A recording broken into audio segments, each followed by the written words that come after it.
Hello fellow space engineers, this is Marcelo from ACFM and Gaming, and today I want to talk about that weird FTL bug that some of you may already know, but I felt like I needed to show it in a video to further the argument that I explained in my previous video about why carriers are not that useful as a carrying ship currently in a dedicated server environment or any other multiplayer environment.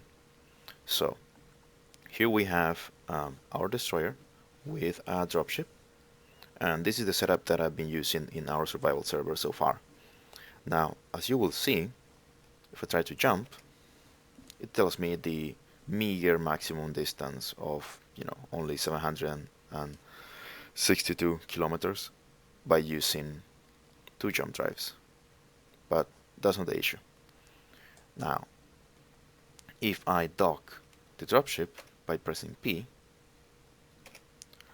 that distance doesn't alter that much.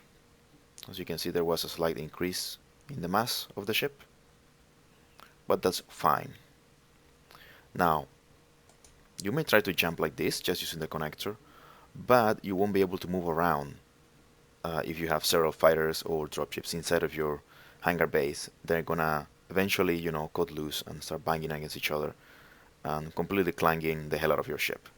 Now, if you wanna fully secure it, what you wanna do is you go to the landing gears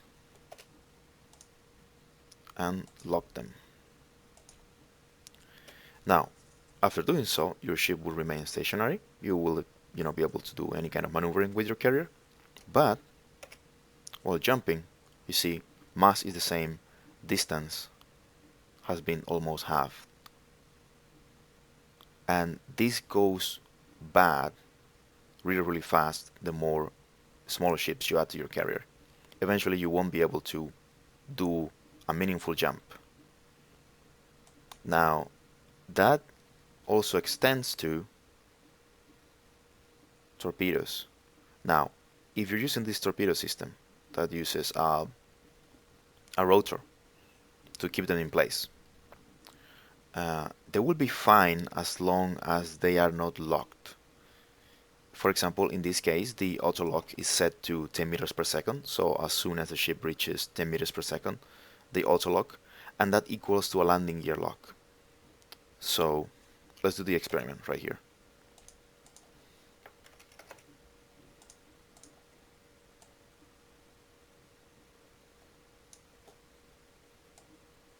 Okay, they should be locked now.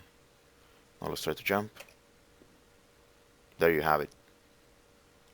Just 126 kilometers, which is laughable at best. And look at the mass. It has not increased in a considerable amount to cause this loss of FTL range.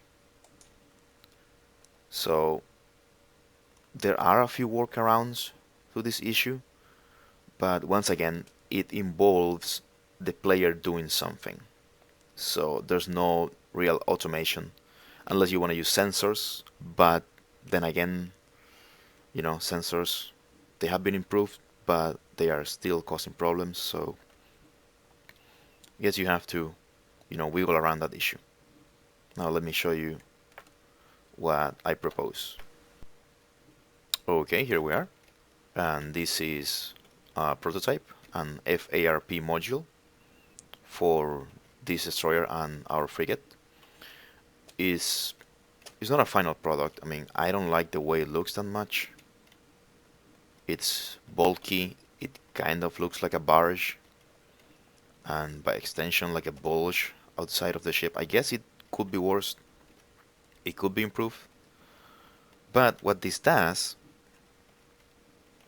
is that it concentrates the control, or like gives the control to a single person in the parent ship of when to use landing gears. So for this to work, and as you can see, it also has welders there if you need some light repairs.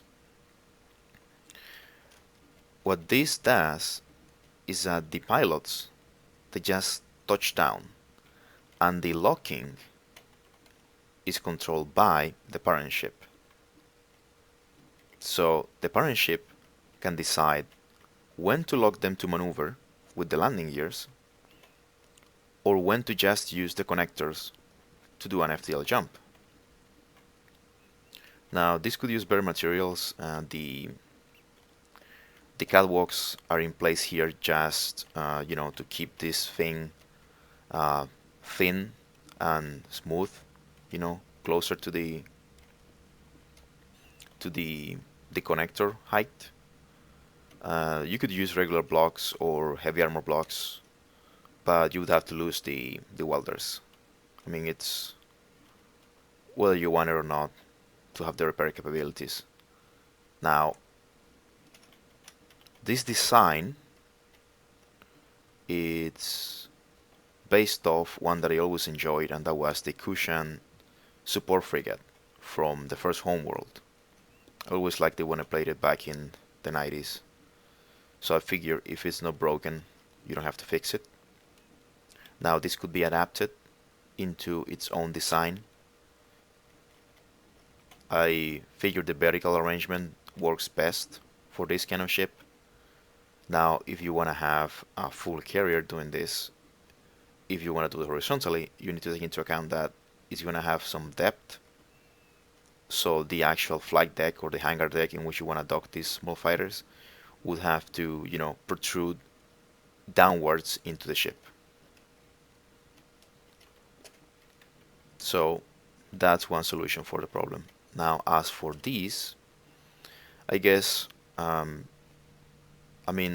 Whiplash's Komodo destroyer already does that. It shows you the speed at which you're moving, the speed at which you can actually fire the missiles or the torpedoes without, fear of them clanging through the ship. So once again, it's about combat protocols. It's something that the player needs to take into account. So it cannot be fully automated at this point. So you need to slow down to a certain speed to be able to launch or jump, which makes sense because you do also need to track.